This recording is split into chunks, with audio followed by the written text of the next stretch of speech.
واحد المشكل كيعانيو منه صحاب المحلات اللي هو الحساب في الاخر ديال العام.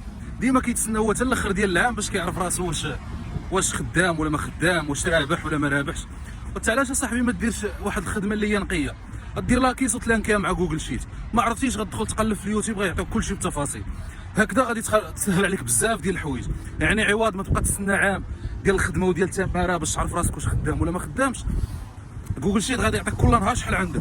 علاش؟ لانك كتقيد فيه الستوك، كتقيد فيه السلعه اللي عندك، كتقيد فيه شحال دخلتي في النهار، شحال خرجتي، اي حاجه كتقيدها في الشيت. وكل نهار يعني كدير الحساب ديالك، وكل نهار كتعرف شنو عندك، ما كتبقاش تستنى حتى الاخر ديال العام. يعني تقريبا من نهارك كتعرف راسك شنو كاين في الليل. منين تسالي غادي تمشي تقاد المسائل ديالك وتعرف شنو كاين. يعني لاكيس راه ما كنهضرش على المحلات، هري محل كبير اللي كان لاكيس كتسهل عليك بزاف ديال الخدمه. راه ما خداماش غير المرجان وبهم الى اخره، راه خدامه حتى المحلات.